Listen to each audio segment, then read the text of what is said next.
be more dedicated to that act of worship there. If I'm sick, can I do it? No. No, it isn't. Look at the mercy of God Almighty. If I'm traveling more than 80 miles, break your fast. Some people say, I can do it. I can do 80. I can do 180. I can do 200. No, sir, ma'am, no. Maybe early morning you can, but in the middle of the day, I'm not sure. Now, what if you're driving 2 hours before you break your fast and you get fainted? Break your fast. A lady, pregnant, breastfeeding, take care of your child. I'm not supposed to fast. You can make it later. Sick person cannot make it at all. Later or after, there is a way in Islam to tell you how you make it up without fasting. There are some other things you can do. But look at that wonderful, comprehensive way when you look at it this way. By the end of Ramadan, and of course a lot of people say, during the day you're fasting, you're tired, do you go to work? Yes. I go to work. I will not take some times off. But Farouk, are you still teaching? Did you go to school yesterday? Are you going to go this Monday? When are you going to be done?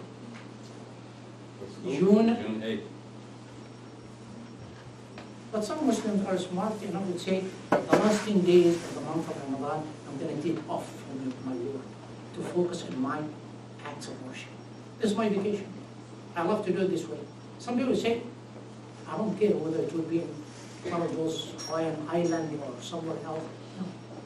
I want to be dedicated more to myself and to my spirituality and to my people there.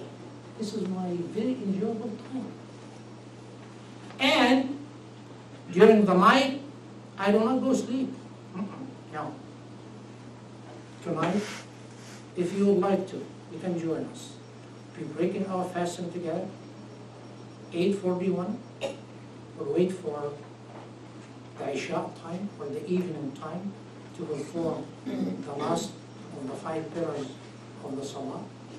And after that, one will be indulged till at least midnight prayer upstairs. Some people say, fasting is not enough.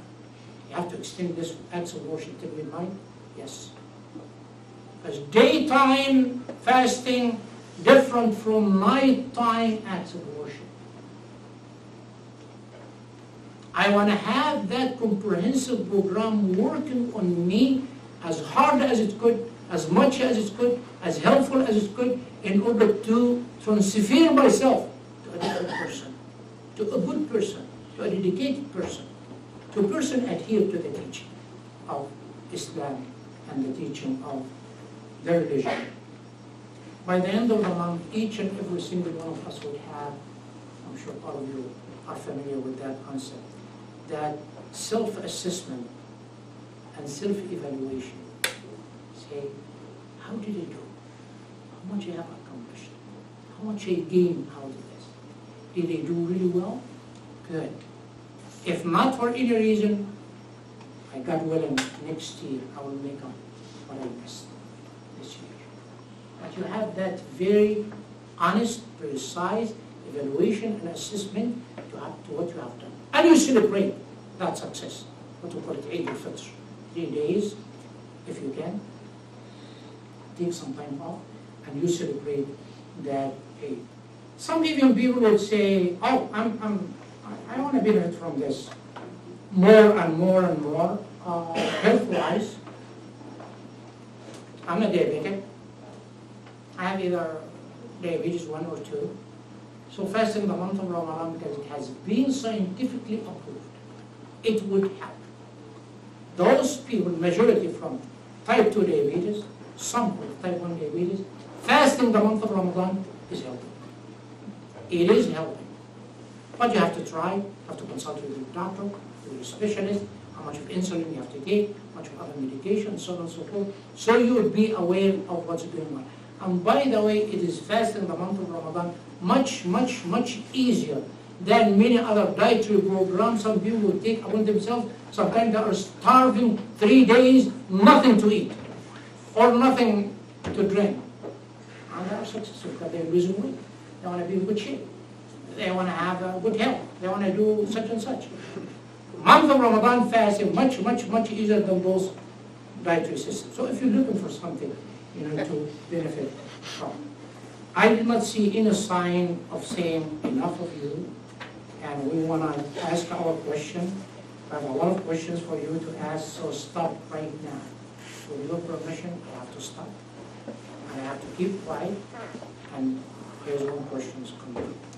Give me a minute. You gave us the acts of worship. You didn't talk about the 6 aspects of the belief. Yeah. The Iman. The Iman. Yeah. Thank you. I was actually leaving this one for the questions, when it comes, so I don't have to get everything done. But this is a very good point. I will entertain it. But I'm determined on the floor for your questions and your comments. And please, I'm saying please, duel me with your question. Challenge me. See, I do have that question for so many years in mind. I have no clue why you guys are doing this. Would you tell us more and more questions? Yes. So I recalculated, it's actually 17 and a half hours, so you have 6 hours in which you can eat. Do you have a tendency, because you are so hungry, to overeat in those 6 hours? Not at all. Did you hear the question? We have only about 6.5 hours to eat. Like when we're breaking our fasting at 8:41, and we have it till 4 o'clock. So in that period of time, you have the tendency to overeat. That's a great question. Thank you. Thank you. God is so merciful. God will so adjust your system in a beautiful way. Beautiful way. So hungry, and then you break your fasting even with 1 date or a couple of dates, and you drink some water as if you have a full meal. You're full. And then we have the prayer, sunset prayer, come back to eat. First, second day, it would be a kind of transition. Third day could be for some people. Fourth day, you won't eat that much. Why? God has worked it already in your stomach, has been shrunk. If it was that big, normal days to consume a lot of food, this big is getting smaller. And once you break your fasting this way, be indulged in the night prayer.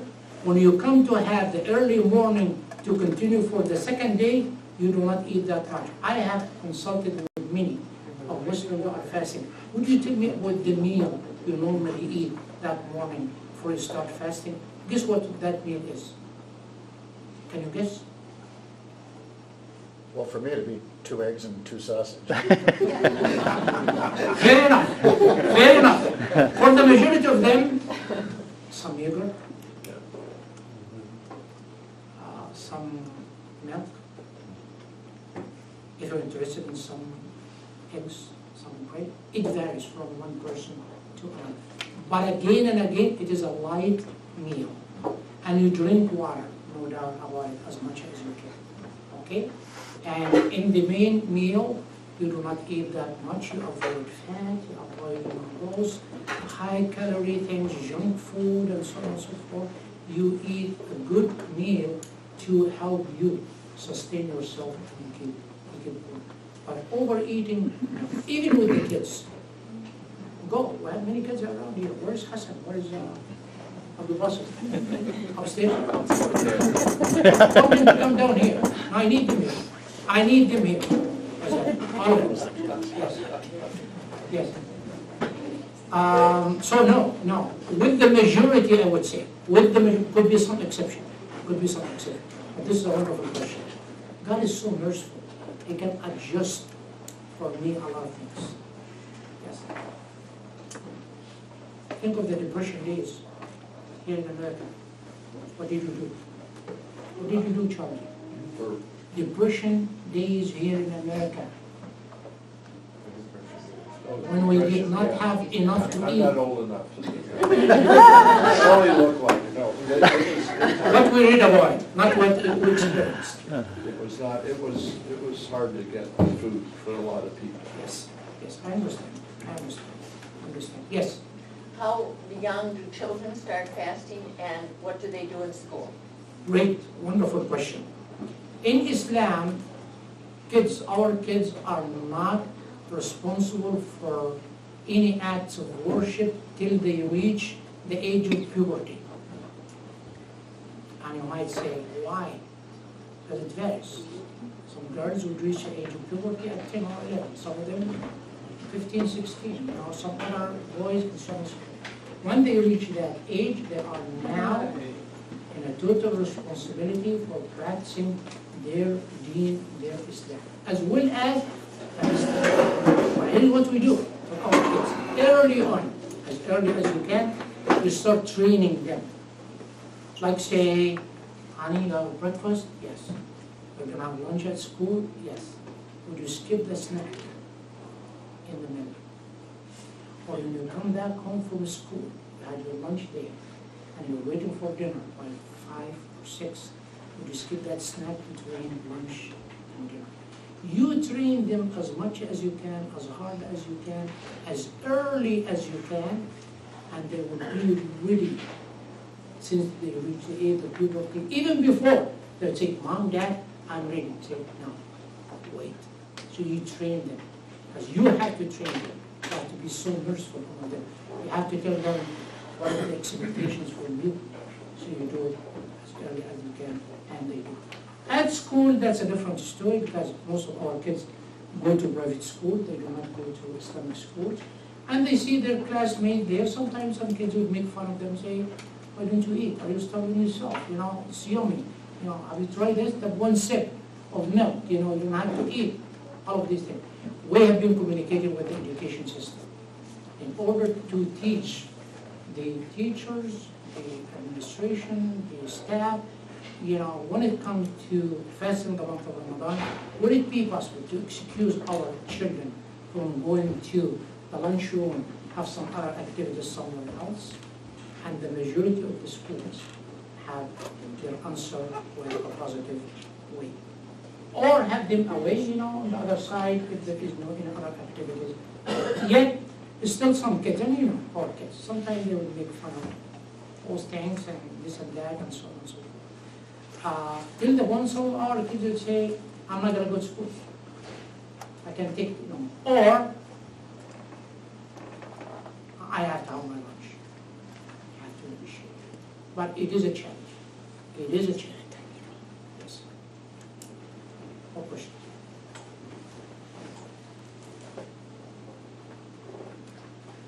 We're going to be here till 8:41. Yes. How does, in terms of the world, Islam as a world religion and the Hajj being one of the 5 pillars, how does the Muslim community, or how do you personally, just as an individual Muslim, feel about sectarian conflicts and differences within the Muslim community, even to the point of violent conflicts?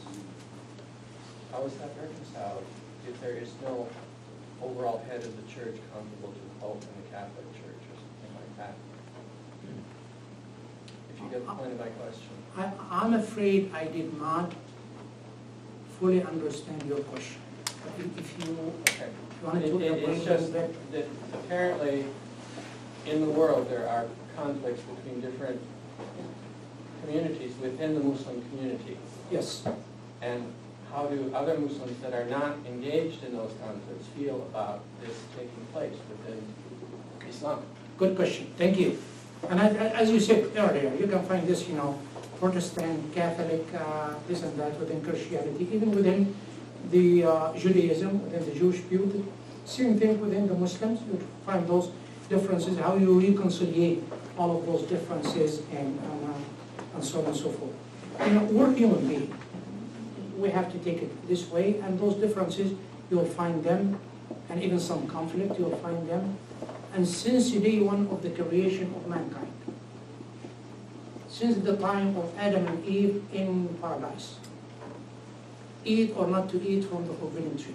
It doesn't matter what the Christianity is saying, what Islam is saying, but ended up eating from the forbidden trees, though they were in paradise, under 100% of caring of God Almighty on them. Yet, there was a disobedience, right? And more than that, when they came down to earth as a punishment for what they have done, it was the first crime ever committed by a human being, and we know the story of the two sons, Abel and Cain and Abel. One of them killed the other, first crime in the humanity. Since day one it is there, today we have it there, till the end of the time you'll find those conflicts, those disputes, those argument and so on and so forth. Within the Muslim community, you will find those differences. But the smart, I shouldn't say the smartest, the most adherent one among them would say, I will follow exactly what Quran is saying to me without my own personal interpretation, without my own personal views. If you pick up the Quran and you pick up one verse of the Quran and say, I read it, but here's my view about it, I'll tell you, I disagree with you. A third one say, I don't agree with both of you, I have my view. No, shut this shop. No, not your view. Your view has no room. Because God has created us and told us what to do and instructed us what to adhere to, guiding us to everything. Like when you're having any device in your life. Okay? You have a cell phone, you have the menu with it, and I know how to use it. If you come up with something in your own way to use that phone, it won't work. The same brand, the same everything, you deal with it differently than what I'm dealing with it. The outcome is different because we're not following the menu of this. We're not following the instruction. You have the teaching, and this is the problem with many Muslims. They come up with their own interpretation of the Quran and act accordingly. This is what we're suffering. But there are few. Yet, that rotten apple is contaminating the whole box of that. In the media, Muslims, terrorists, Muslims do not respect this, Muslims do not do this. Be specific, Mr. ABC, CNN, Fox News. Be specific. Tell us who did what in order to know who are our enemies and who are our friends. But don't generalize. Don't. If you say ISIS, who's behind ISIS? Tell us. You know what you're doing. And we do. All right? Who's financially supporting them? Who's in favor of them? Who's in... Media is big part. All right? So I admit it, and I agree with you 100%. But we have to look for the reasons behind it. We have to find out the outcome. Why even recently, I don't have to hide this from all of you, no, I'm very honest. The beginning of the month of Ramadan, would it be Wednesday or Thursday? For instance. Though this is a great event, it's once a year. And all Muslims, we have to agree upon it. We have to find out the teaching, authentic teaching there, in order to tell us where we go. Yet, no, some groups say Wednesday, Thursday. Other groups say Thursday. And in some years, we have it in 3 different days. Can you believe it? Well, so Wednesday, another one, no. Thursday, third one, Friday. Though it is a huge and wonderful celebration. When it comes to Eid, end of Ramadan and celebrating, it's group this day, different interpretation, different ways of thinking, different ways of dealing with specific things, and say, okay, 9/11, who's behind it? Who adhere to it? Does it have anything to do with Islam? La wallahi, nothing. Any of the teachers of Islam will tell us, go destroy all of those towers and attack those people, innocent one, kill them, right and left, children and so on. No, wallahi, nothing. Nothing in here. Nothing. And anyone who does have an access to it or have some teaching, come and challenge me. And I will tell you. But this is what is going on. And no, big difference between Islam and Christianity and Judaism. Within Judaism, you'll find the Orthodox group, the Reformer group, this group, this group, this group. Yet, all of them are referring to the Old Testament and Judaism, Christianity. Lutheran is our way of doing this. Catholic, no. I don't agree with you. No, this is. What is that? Isn't it one Jesus? Peace be upon him. Yeah. Or it was 2 or 3 or 4. Tell me, Cynthia, or maybe I'm. No? Tell me, Charlie. No, we just said ouch. Ouch. You got us. Is Jesus? Peace be upon him. No.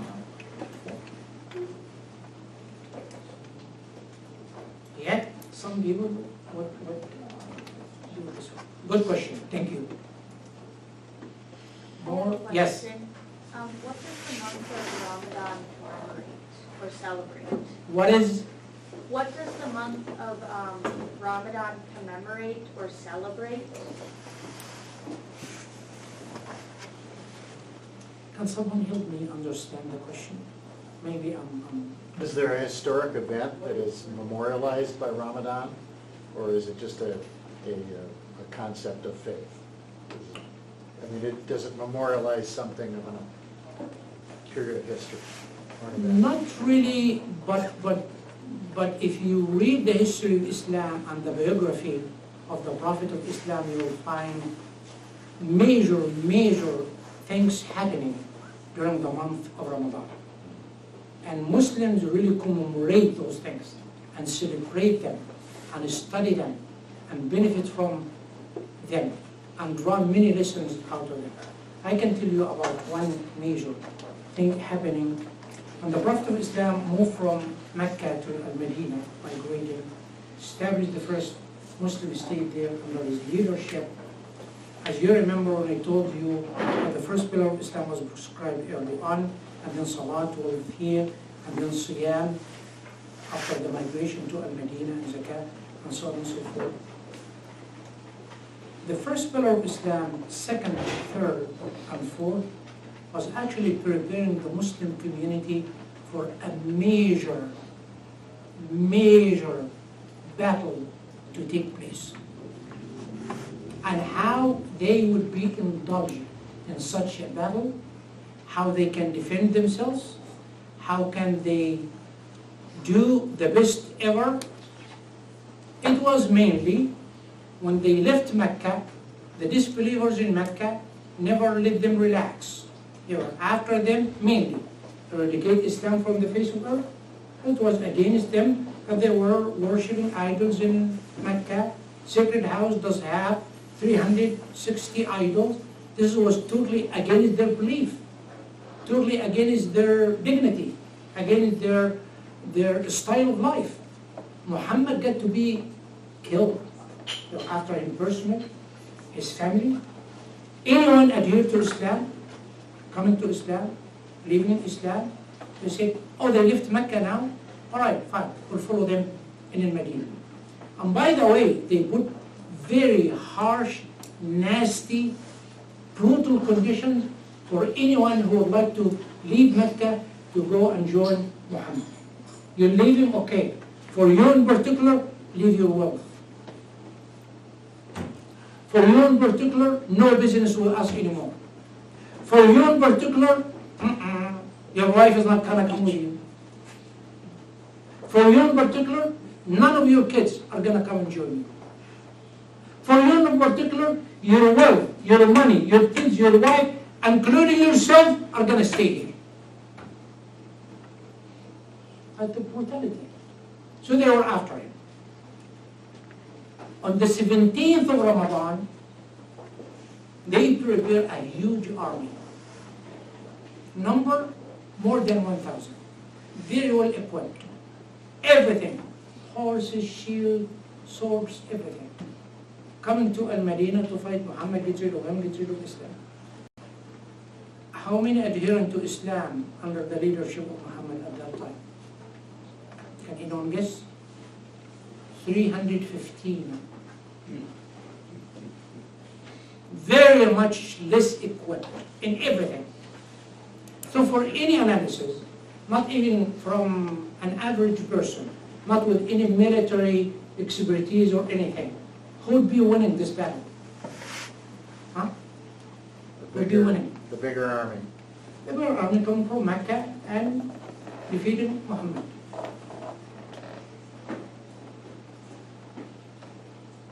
They did not panic. They did not say we give up. They did not say we surrender. They did not say here's our flag, white flag. Come and kill us, get rid of us, do whatever you want to do with us. See, no, no, no. We're going to fight back. We will fight back no matter what. Even if each and every single one of us would be killed. Now some people say this is very illogical kind of thing. This is not normal. This is not, yeah, you surrender and say, okay, come and take over and there is no need for bloodshedding or anything. I say, no, we'll go for it. We'll defend ourselves. If we're dying, we're in heaven. If we survive, if we win, this is the belief when we have it.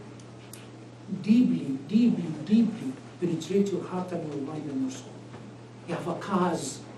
You have to fight for it. And they say, we will go for it. What happened? Any guessing? Any idea? God Almighty, with His grace and His mercy, inspired to them saying that you're not going to be defeated. You will fight. And you will be victorious. Here's my support. Here's my guidance. Here's my mercy. Here's my plan. I will send down angels to fight side by side by you against those who are planning to get rid of you. Angels from the heaven. Angels from the heaven. And they won the war. Even the non-believer were wondering, who is this fighting us? I've never seen that person. They knew each other. Came from within the same tribes and everything. The swords are different. The horses are different. The behavior, they don't know. Why? The belief system you do have. I know for sure God will help me. Deeply, deeply, deeply in your heart. Many experiences of your life. All of you. You told yourself that I know I'm going to do this no matter what. I know I'm going to buy this house, yet I do not have enough finance. I know and I'm going to afford this, yet I'm not ready for it. I believe in Him. He would help me. He would instruct me. He would teach me. He would do. Haven't you had such experience in your life? The belief. This is one event, a major, major, major event happening during the month of Ramadan. We always celebrate and recognize and adhere to it and draw lessons out of it.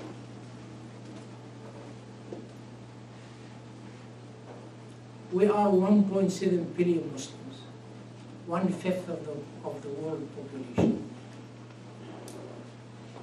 In order to have our greatest status in this universe, well, I'm saying this, we need only 315 sincere Muslims.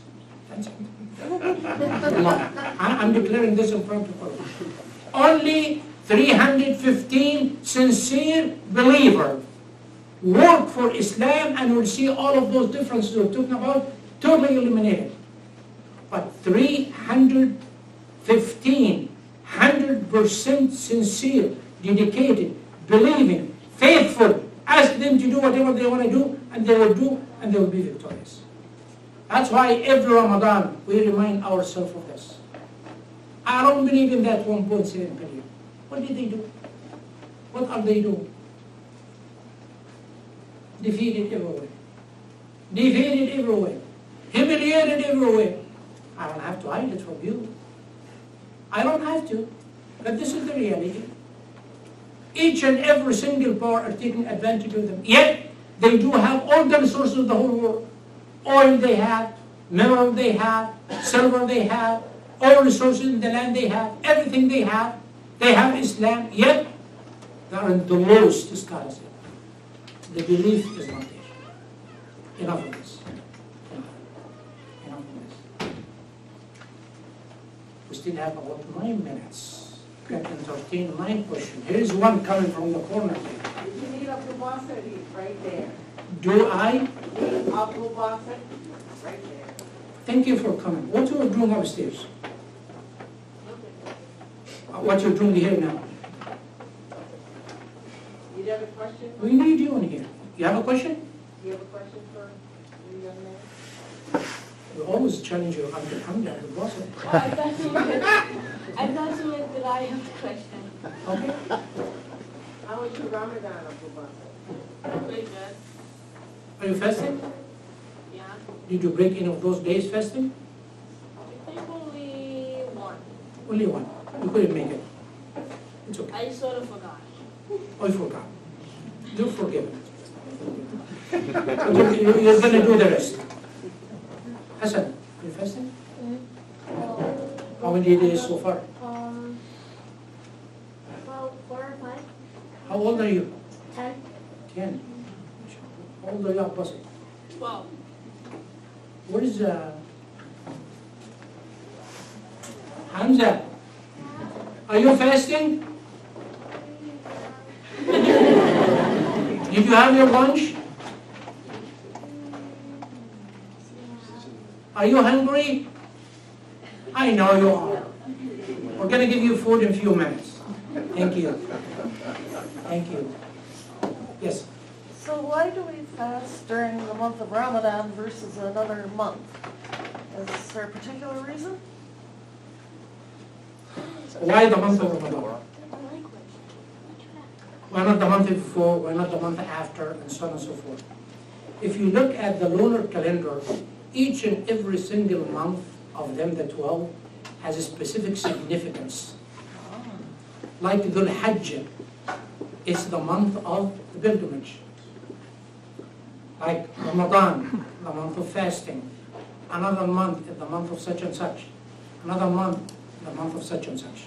So each month would have its own characteristics. You have to adhere to this, and you have to do it this way.